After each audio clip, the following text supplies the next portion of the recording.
Ok, ahorita me voy a la pantalla entera. Perfecto, muy bien.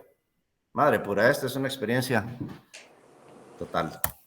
Entonces, los objetivos de esta presentación es, número uno, como había hablado, los conceptos generales de antibióticos, mecanismos de resistencia, mecanismos de acción de los antibióticos y recomendaciones para el uso empírico. Brevemente, ustedes recuerdan que hablando en general de los antibióticos desde el punto de vista de farmacokinética y farmacodinamia. Farmacokinética, acuérdense que es el antibiótico, cómo se absorbe, cómo se concentra, cómo se metaboliza, cómo se distribuye, cómo se elimina. Y la farmacodinamia, que es lo que más les interesa a ustedes, es dónde actúa, cómo actúa, la concentración que alcanza. Basado en esto, los antibióticos se dividen en tres grupos. En el cuadrito izquierda superior están los antibióticos, por ejemplo, los beta-lactámicos clásicos, que ellos son tiempo dependiente. Lo que quiere decir esto que entre la mayor porcentaje de tiempo que el antibiótico pase arriba de la concentración mínima inhibitoria, que es el MIC, en relación a la bacteria, mayor el chance de ustedes tener éxito en cuanto al tratamiento de una infección. ¿Qué porcentaje de ese espacio de intervalo de tratamiento? Ejemplo clásico, ustedes están dando amoxicilina para otitis media y le piden al paciente que administre la primera dosis a las 8 de la mañana y la segunda dosis a las 8 de la noche y así sucesivamente por los siguientes 7 o 10 días. Si la concentración de la amoxicilina en el oído medio en relación a la bacteria que están, pasa más del 40-60% del tiempo arriba de la concentración mínima inhibitoria, van a garantizar éxito en el tratamiento de esa infección. Entonces, a eso se les llama tiempo dependiente. Ejemplo clásico, como digo, los beta-lactámicos. El grupo 2, los concentración dependientes. Ejemplo clásico aquí son los aminoglicósidos, donde más alta sea la concentración que ustedes alcancen del antibiótico, y pues esto lo tienen que regular con algunas medidas a nivel de sangre, mayor el éxito van a tener. Y el tercer grupo, que probablemente se apartó un poquito porque la vancomicina estaba dentro de la concentración dependiente, pero ya varios años atrás se dieron cuenta que el antibiótico realmente no es concentración dependiente, sino que su acción bactericida o bacteriostática más que todo depende de la concentración del antibiótico mientras se mantenga en esa área bajo la concentración en plasma. Esto llevó a cambiar. ¿Se acuerdan que siempre hacíamos picos y valles de la vancomicina y dejamos de hacer picos porque no tiene ninguna relación en cuanto a su efectividad como antibiótico, y seguimos haciendo valles porque eso le da una idea aproximada de cuál puede ser esta área de conservación de antibiótico bajo la curva. Número 1 y número 2, les ayuda también a determinar cierto potencial grado de toxicidad de la vancomicina cuando hacen los valles. Muy bien.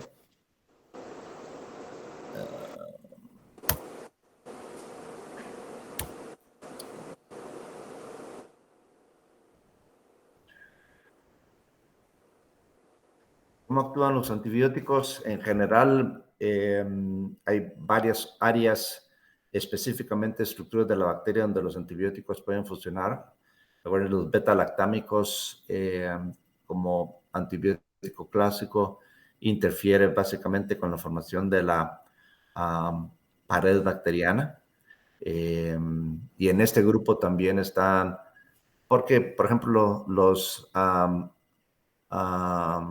antibióticos como vancomicina también interfieren con la síntesis de la pared bacteriana, pero en un sitio diferente.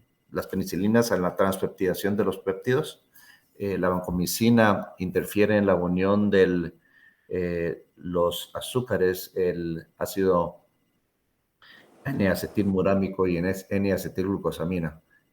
siempre interfiere para células. Las cefalosporinas, los monobactams y los carbapenems también.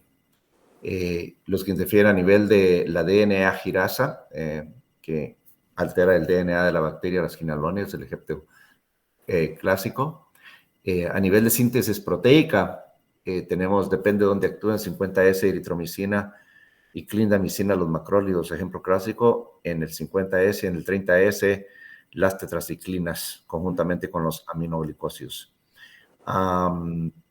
Metropin sulfa con el metabolismo del ácido fólico. Hay un antibiótico que usamos relativamente frecuentemente y que no está acá, que es el metronidazol. ¿Dónde actúa el metronidazol?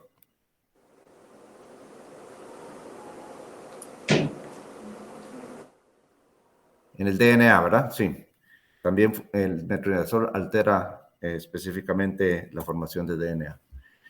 ¿Cómo se defienden las bacterias? Existen muchos mecanismos que la bacteria, ustedes casi pueden imaginarse cómo ustedes podrían defenderse de algún ente que quiera hacerles daño.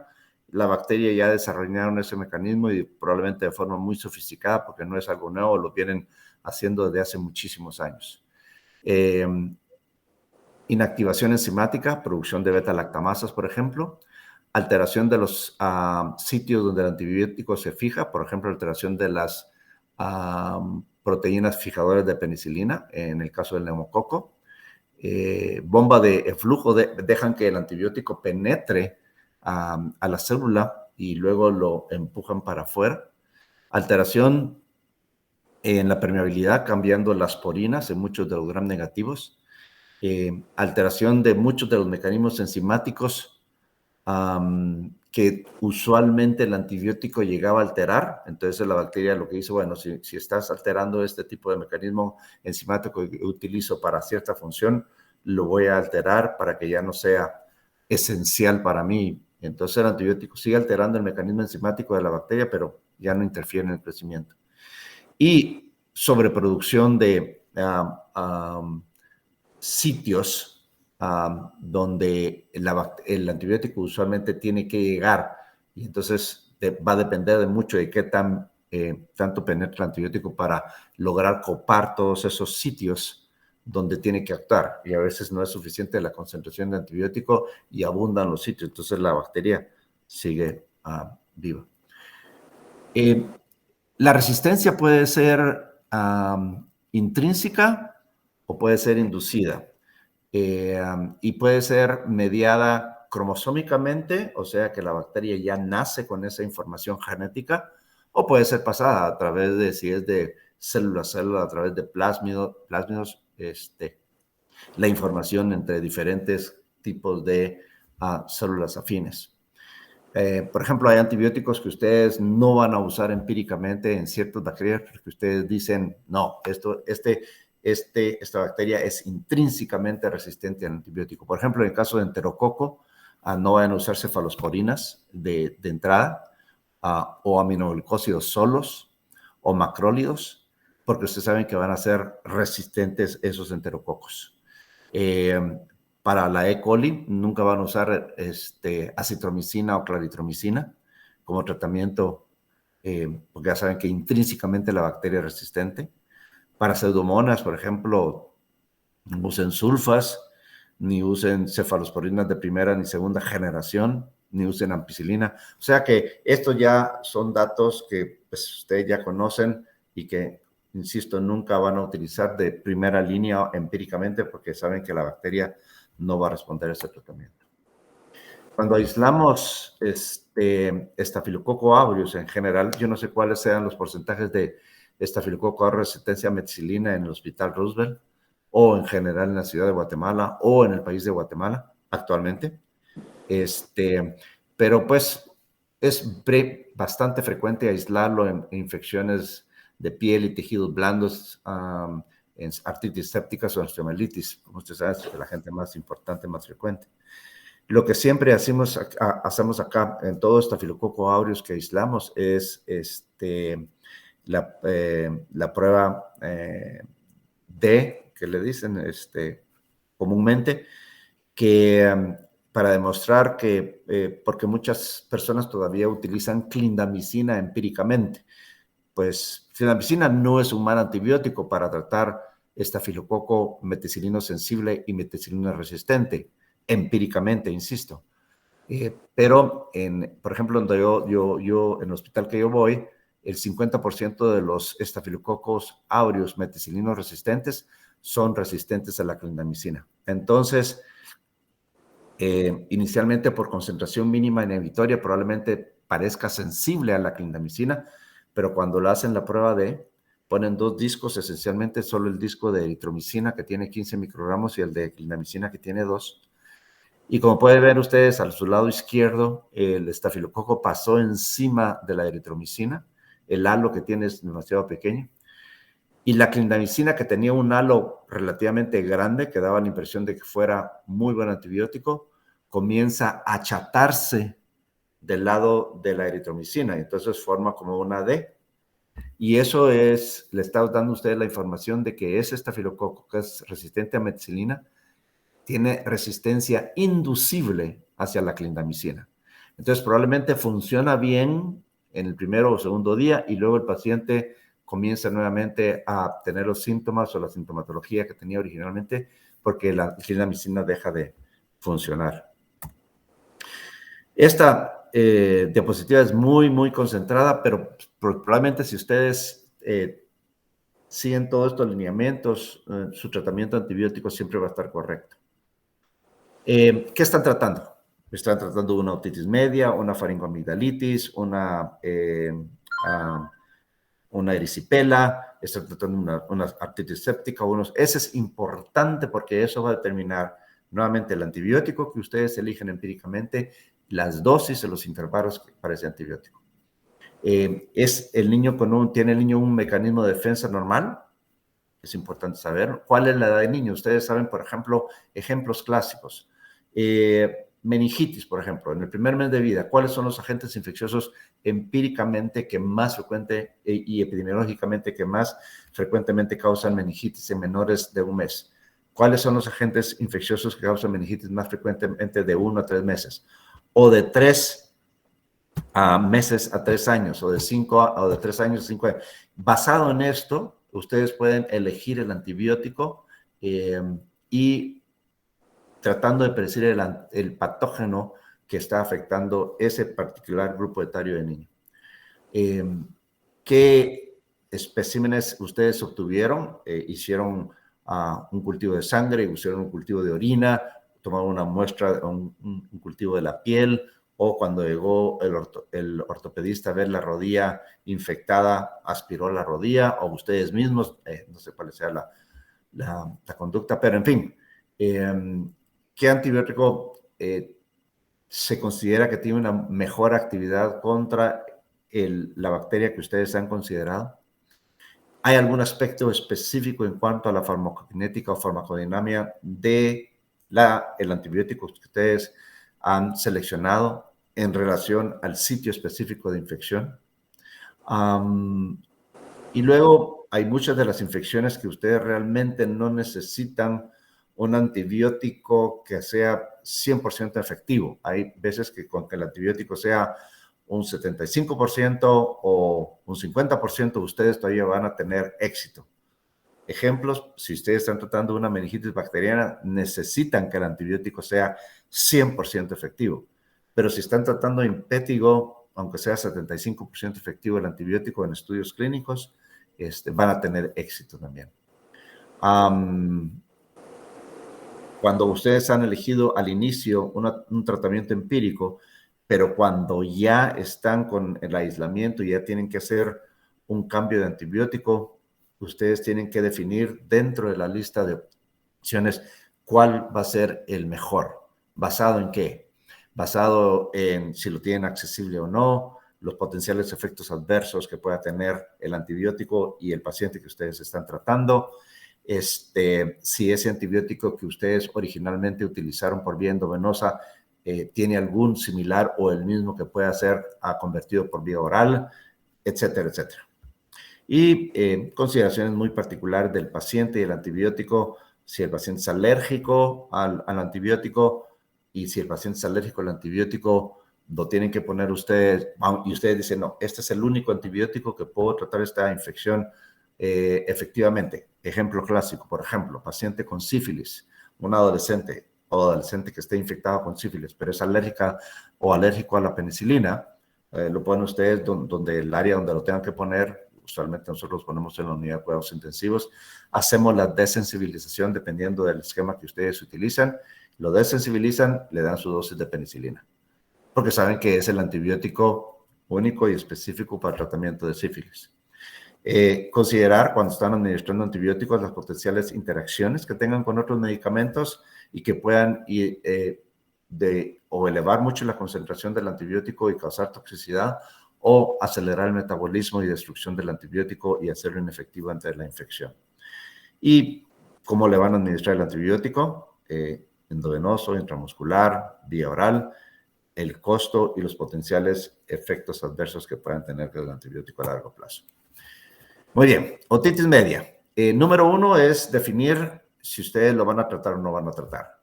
Definitivamente van a utilizar antibiótico si el paciente es menor de 6 meses, si el paciente es mayor de 6 meses y tiene otorrea. Los pacientes que llegan a la emergencia ya con abundante secreción purulenta caminando de Lois. Pacientes que se presentan con fiebre de más de 102.2 y que tengan sintomatología de moderada a severa. Y esto más que todo en relación al dolor de oídos que tenga el paciente y que tenga más de 48 horas de sintomatología. Pacientes de 6 a 23 meses de edad con otitis media bilateral, independientemente de la severidad del caso. Pacientes con inmunodeficientes o pacientes con anomalías craneofaciales. Ejemplo clásico, pacientes con síndrome de Down, que frecuentemente pueden tener otitis media. O pueden ofrecerle a los padres, vea, podemos ver en 48 a 72 horas si realmente el antibiótico se necesita. Por ejemplo, en pacientes que no tienen sintomatología severa, que están entre los 6 y los 23 meses y que solo tienen otitis media en un lado, que no es bilateral. O cuando son pacientes arriba de 24 meses de edad, que tiene otitis media en solo un lado o tiene bilateral, pero sin síntomas severos. Insisto, síntomas severos va a estar determinado por el dolor que el paciente presenta y por la fiebre también. Entonces ya con esto ustedes puede haber que algunos pacientes que no necesiten darle antibiótico y darle seguimiento y en 1 o 2 días llamarlos cómo está el paciente, o que ellos tengan un teléfono de su lugar de trabajo y que se los contacten y que les digan, no, fíjese que el niño o la niña le dio fiebre, es tanto y ahora tiene mucho dolor. Entonces, al principio probablemente habían acordado no darle tratamiento, pero ante los nuevos signos o síntomas, iniciar tratamiento. Factores de resistencia, por ejemplo, para Streptococcus pneumoniae, que ustedes tienen que considerar si el paciente es menor de 2 años de edad, si ha recibido un beta-lactámico en los últimos 30 días, si va a una guardería o si el paciente está incompletamente o no inmunizado contra neumococo con la vacuna actual de 13 serotipos. Y factores de riesgo para hemófilos influenza no tipificables, que usualmente son productores de beta-lactamasas, digo, en casos particulares, porque no todos producen beta-lactamasas, depende nuevamente de donde ustedes vivan, un 15, 20, 25% va a producir beta-lactamasas. Factores de riesgo para que ustedes fallen su tratamiento empírico es que hayan recibido los pacientes un beta-lactámico en los 30 días previos, que el paciente tenga conjuntivitis purulenta al mismo tiempo, y eso les va a dar una idea de que muy probablemente sea un hemófilos influenza no tipificable, probablemente productor de beta-lactamasa, o que tenga historia de otitis media recurrente y que sea resistente a la amoxicilina. Cuando digo recurrente es clásico, acuérdense, 3 episodios en 6 meses o 4 episodios en un año. ¿Por qué cambiamos de los 40 a 45 miligramos por kilo por día de amoxicilina a los 80 o 90 miligramos por kilo por día? Y es pues por el desarrollo de resistencia del estreptococo a los beta-lactámicos. Acuérdense que el mecanismo de resistencia del neumococo es alteración de las proteínas fijadoras de penicilina. Y entonces los puntos de quiebre, son diferentes dependiendo de qué entidad estén tratando. para meningitis solo hay dos, no hay intermedios. O es sensible o es resistente. Punto. Y esos son los puntos de quiebre. 0.06 microgramos por mililitro o arriba 0.12. Para pacientes que no es meningitis, cambia, como pueden ver, y si están usando penicilina o si están usando amoxicilina.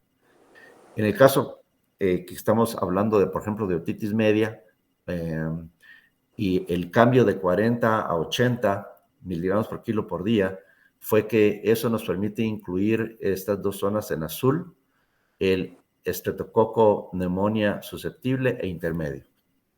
El que es resistente, no importa cuánto más quieran ustedes subir en la dosis de amoxicilina, no lo van a cubrir.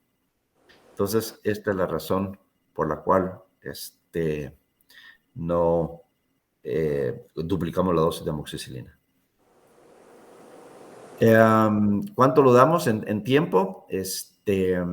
Cuando utilizamos amoxicilina como tratamiento empírico para el tratamiento de otitis media, número uno también, el otro concepto o la otra información que ustedes tienen que tener es qué tanto es el porcentaje de neumococo resistente en la comunidad. Si el porcentaje es más de 10% de Streptococcus pneumoniae, definitivamente tienen que usar altas dosis o de amoxicilina. Si el paciente está a riesgo de estar infectado por un Haemophilus influenza no tipificable, probablemente la mejor opción sea la combinación de amoxicilina con ácido clavulánico, que la concentración o la relación tiene que ser de 14 partes de amoxicilina a 1 de ácido clavulánico, y creo que es el que trae 600 miligramos por 5 mililitros. ¿Cuánto tiempo tratarlo? Usualmente, si el niño es menor de 2 años, 10 días, esto es a base de observación, y son pacientes que tienen sintomatología severa para cualquier edad o tienen un tímpano perforado. 5 a 7 días si el paciente es mayor de 2 años, si no tiene perforación del tímpano y si no tiene historia de otitis media aguda recurrente. Y luego, si el paciente es alérgico a la penicilina y la alergia no es mediada por IgE, o sea, no tipo 1 de alergia, ustedes pueden usar una cefalosporina, pueden usar Ceftinir, que les encanta aquí usarlo. Yo no sé si ustedes en Guatemala lo utilizan también. No tenemos cefodoxima proxetil, no tenemos suferoxima aquí, pero pienso que es un excelente antibiótico, particularmente la cefuroxima, o pues ceftriaxona, que pueden utilizar de 1 a 3 dosis, dependiendo de la edad del paciente, de la severidad de los síntomas, de si está perforado o no está perforado también. Si realmente la alergia a la penicilina del paciente es mediada por IgE, evidentemente no pueden usar ningún tipo de beta-lactámico, y en este caso va a ser un macrólido tipo acitromicina o claritromicina, clindamicina o trimethoprim sulfa. Probablemente lo que más utilizamos es un macrólido de cualquiera de los 3 primeros que están ahí. ¿Por qué es que todavía seguimos utilizando un beta-lactámico cuando la alergia no es mediada por IgE? Es porque menos del 1% de esos pacientes van a tener reacción cruzada con las cefalosporinas. Si falla el paciente, le dan tratamiento, pero los síntomas no mejoran o empeoran en las siguientes 72 horas y se iniciaron con amoxicilina, pues cámbiense a amoxicilina ácido clavulánico. Y si habían iniciado con amoxicilina ácido clavulánico o una cefalosporina oral, pues váyanse a ceftriaxona. Probablemente 3 dosis de 50 miligramos por kilo por día va a ser efectivo. Si ustedes saben específicamente, porque el paciente tenía perforación y hicieron ese cultivo en las siguientes 24 horas después de la perforación, o sea que puede ser que haya contaminación, pero todavía puede ser valedero el resultado microbiológico. Levofloxacina es una alternativa. Nunca he usado levofloxacina para otitis media, honestamente, solo en estudios clínicos, pero es una recomendación y particularmente si ustedes tienen estreptococo del serotipo 19A. Si es una otitis media recurrente, insisto, 3 episodios en 6 meses o 4 episodios en 1 año, pueden comenzar con amoxicilina ácido clavulánico si ya le habían dado amoxicilina a este paciente, Y nuevamente pueden, si no es así, si el paciente no tolera por vía oral o no va a cumplir el tratamiento, se fracciona, puede ser otra alternativa. Si el paciente recae nuevamente, ustedes dan tratamiento y a las 2 semanas otra vez el paciente está con la infección, yo creo que es tiempo de llamar al otorrino que les dé una mano en cuanto a ver cuál es el mecanismo por el cual este paciente está teniendo otitis media recurrentes. Infecciones de garganta por estreptococo, Piógenes, en cualquiera de sus manifestaciones agudas o postinfecciosas, el tratamiento de elección sigue siendo penicilina. Si es penicilina oral, 10 días, si es amoxicilina, 10 días. Si el paciente no tolera la penicilina por vía oral por los 10 días que ustedes pretenden dar el tratamiento, pues existe la penicilina benzatínica. Si el paciente es alérgico a la penicilina, pues una cefalosporina de primera generación es una buena elección. Yo trato de no utilizar macrólidos cuando estoy tratando estreptococo beta hemolítico del grupo A. La razón es que probablemente pueda haber una buena respuesta clínica, pero el fallo microbiológico es mayor cuando se compara con los beta-lactámicos, particularmente con penicilinas y con las cefalosporinas. Entonces, prefiero mantenerme, si puedo, en la medida de lo posible, insisto, con una penicilina. Y luego, cefalosporinas, siempre y cuando el paciente no tenga una alergia mediada por IgE a la penicilina. Si el paciente tiene infecciones recurrentes documentadas por estreptococo, no solo que llega así, está roja la garganta, tiene exudado y ahí va el tratamiento, tiene roja la garganta, tiene exudado y ahí va el tratamiento. Acuérdense que muchos de los niños, particularmente abajo de 3 años de edad, muchas de esas faringitis o amigdalitis que ustedes ven son de tipo viral. Entonces es importante determinar, número 1, si esa infección es por estreptococo o es un virus. Y luego, cómo ha respondido ese paciente al tratamiento. Y evidentemente es importante que hagan una prueba rápida o lo que tengan a la mano para la identificación del estreptococo beta hemolítico en la garganta de los pacientes. Eso es importante porque hay muchos pacientes que son portadores de, cuando digo muchos, probablemente un 10%, que son portadores de estreptococo beta hemolítico del grupo A en la garganta, estreptococo piógenes, y vienen con síntomas catarrales, congestión nasal, tienen mucho líquido viniendo de la nariz. De estos pacientes tienen tos y eso probablemente sugiera más que sea un problema viral y no bacteriano. Le hacen una prueba rápida, un cultivo y está positivo. ¿Qué hacen con ese paciente? ¿Entienden? Y cuando ustedes saben que, de acuerdo a los criterios que utilicen, muy probablemente sea una infección viral, pero pues tiene una prueba positiva.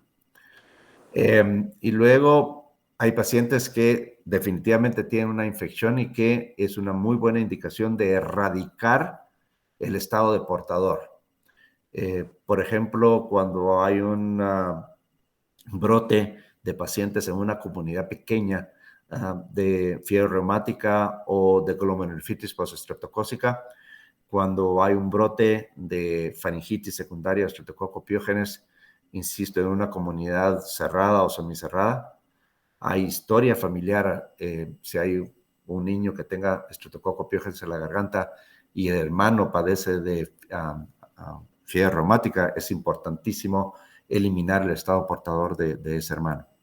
Y cuando hay muchos casos sintomáticos dentro de una familia, el papá, la mamá, el hermano mayor, la hermana, el pequeño, y nuevamente, y siguen con el círculo, ahí es una muy buena indicación de tratar. ¿Cómo erradicamos? Pues yo el antibiótico que usualmente utilizo para estas circunstancias es clindamicina, pero hay gente que puede dar 10 días de tratamiento de amoxicilina y 3 días de rifampicina al final del tratamiento.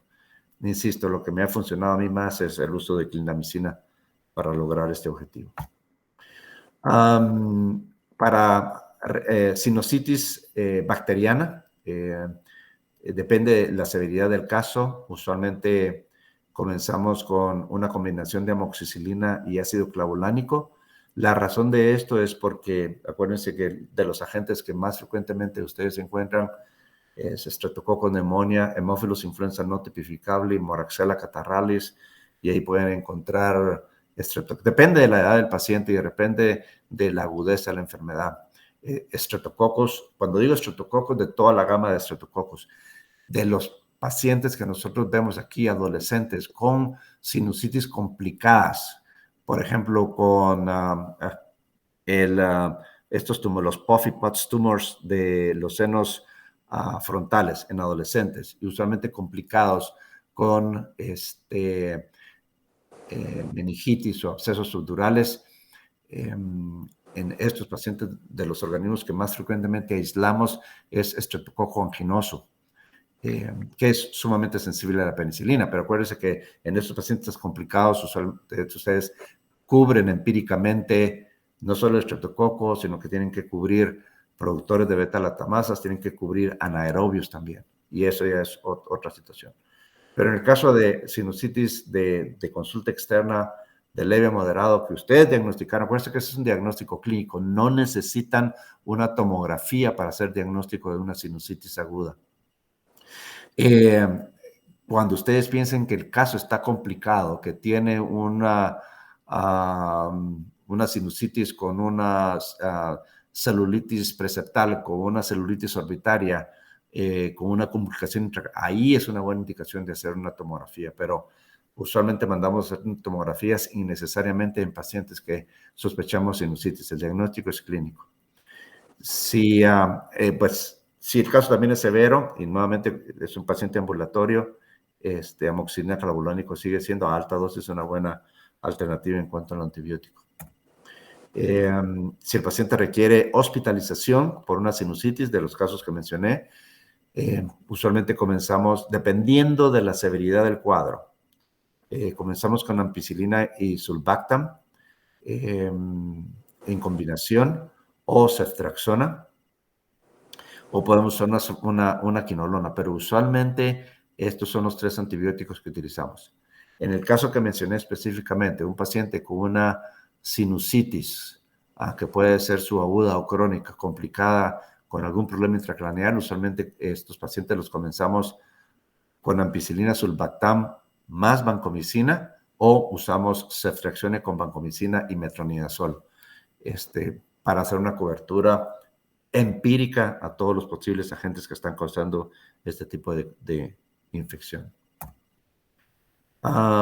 Celulitis preseptal y celulitis orbitaria también son importantes en la práctica pediátrica.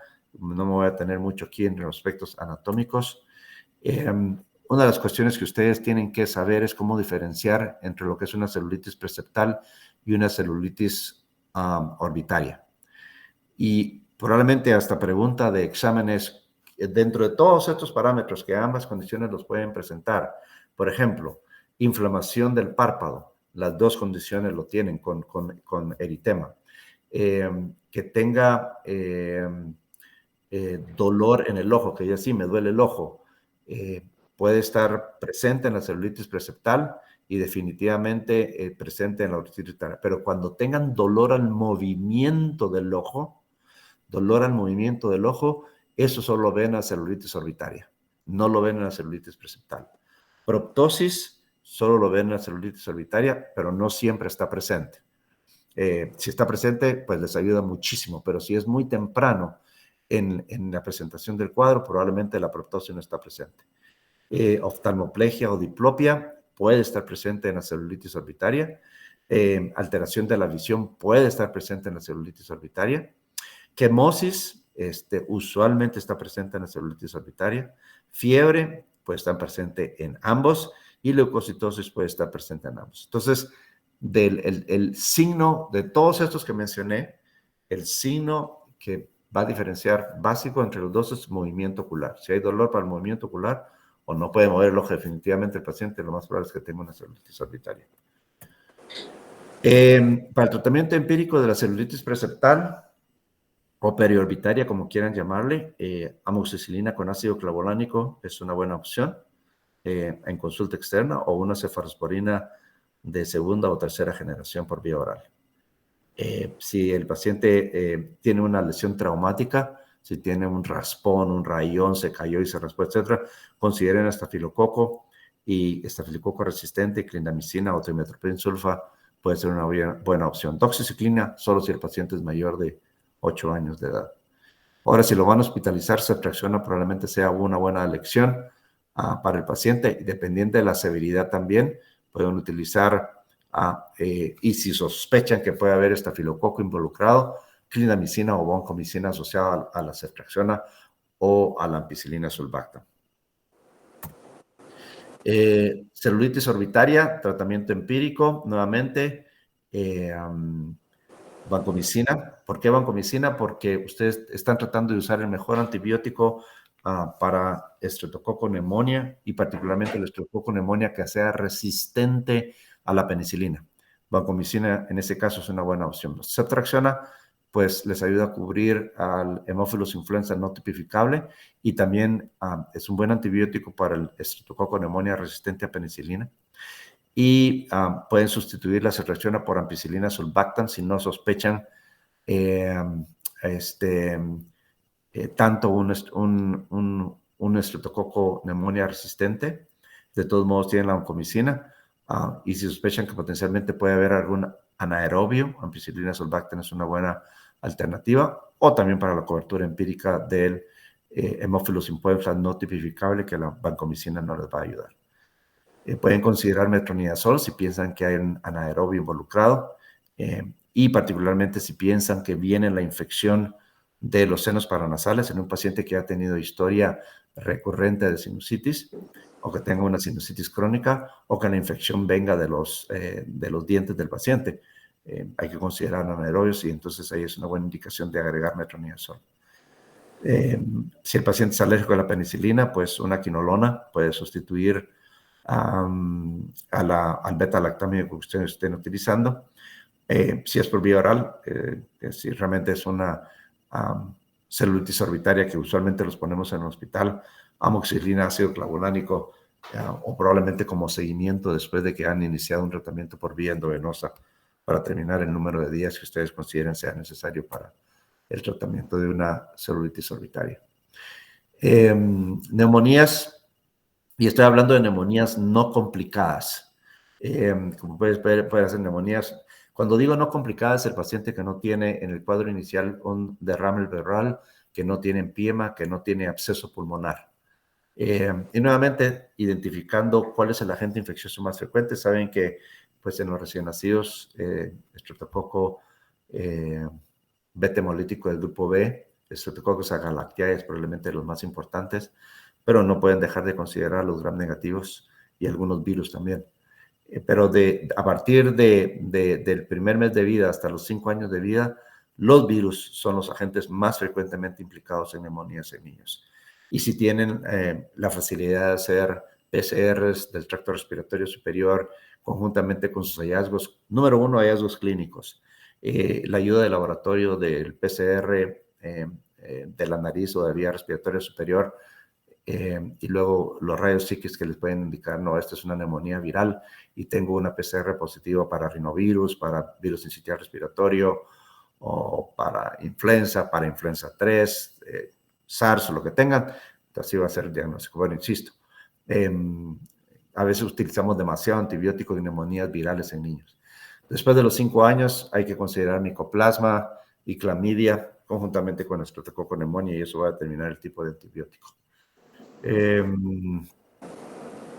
Tratamiento empírico para neumonía adquirida en la comunidad. Si es un recién nacido, usualmente el tratamiento clásico de ampicilina con un aminoglicósido o una cefalosporina de tercera generación, que usualmente usamos cefotaxima, o ampicilina con cefotaxima, o podemos usar piperacilina tazobactam con vancomicina, dependiendo si esto fue adquirido dentro del hospital. Yo utilizo usualmente empíricamente siempre ampicilina por vía endovenosa a pacientes de 1 mes a 5 años de vida. Después de los 5 años de vida, considero agregar o no un macrolio dependiendo de los hallazgos clínicos que tenga el paciente, pero ampicilina sigue siendo un buen tratamiento empírico inicial para pacientes con neumonía. Neumonías complicadas, en caso de empiema, si es estreptococo, neumonía, estafilococo o micobacterio, tuberculosis, que son los frecuentes, y los menos frecuentes, estreptococo, piógenes, anaerobios, hemófilos, influenza. En eso van a avanzar su tratamiento. Para neumonía complicada, si no van al intensivo, clindamicina y ceftriaxona es una buena combinación. Si van al intensivo, vancomicina es una mejor opción que clindamicina con ceftriaxona. Con eso ustedes cubren sus estreptococos neumonias, sus estafilococos, sus hemófilos influenza no notificables. Infecciones de la piel, en la mayoría, casi en todos, excepto en erisipela, el estafilococo es el agente a considerar como número 1. Y en eso tiene que enfocarse su tratamiento. Pero pues hay otros organismos y nuevamente eso ustedes lo van a considerar. Por ejemplo, en el caso de una foliculitis, pseudomonas, estafilococo, coagulasa negativo son otros agentes. En paroniquias hay que considerar hongos también u otro tipo de agentes bacterianos. Pero en general, estafilococo es el agente que causa la mayoría de estas infecciones de piel. Y en el caso de impétigo, dependiendo de la extensión de la lesión, puede ser que solo con tratamiento local, agua, jabón y un antibacteriano en forma tópica puede ayudarles. O si es muy extensa la lesión por impétigo, pues ya consideran ustedes, pensando en estafilococo, una cefalosporina de primera generación, o clindamicina o amoxicilina con ácido clavulánico, que es bueno para estafilococo sensible a meticilina. Igualmente para las otras condiciones pueden ser, insisto, que no necesiten utilizar antibiótico, pero si lo piensen en una cefalosporina de primera generación o una penicilina semisintética en caso de un estafilococo que sea sensible, pero como ustedes saben que el 100% de los estafilococos producen beta-lactamasas. Ya infecciones más importantes de piel y tejidos blandos como celulitis, abscesos, piomiositis o fasciitis necrotizante. Nuevamente, estafilococo es el organismo a considerar, pero nuevamente dependiendo de la edad del paciente tienen que regular o modificar ese tratamiento. En el caso de, por ejemplo, una fasciitis necrotizante, conjuntamente con el estafilococo sensible o resistencia a meticilina, tienen que pensar en estreptococcus o en Clostridium, o a veces que sean polimicrobianas, y basada en eso, hacer su tratamiento empírico en esos pacientes. Esto está un poco complicado, pero digo, si tienen formación de abscesos en los pacientes, ustedes saben que en muchas de estas instancias, drenando el absceso, probablemente ustedes ya llegaron al 50% del tratamiento de ese paciente. Si tienen en piel o a nivel subcutáneo un paciente que tenga absceso, si no lo hacen ustedes, llamen al cirujano para que lo haga, particularmente si es un absceso importante o está en una localización que necesite de una mano especializada para drenarlo. Usualmente como tratamientos empíricos utilizamos cefalosporinas de primera generación, como había mencionado, o clindamicina. ¿Cómo lo van a hacer por vía oral o por vía endovenosa? Va a depender de qué tanto agudo y qué tan severa sea la condición. En condiciones severas como una fasciitis necrotizante, usualmente pues, utilicen el antibiótico que va a dar una mejor cobertura empírica, como un glicopéptido vancomicina, y algo que cubra gram negativos también.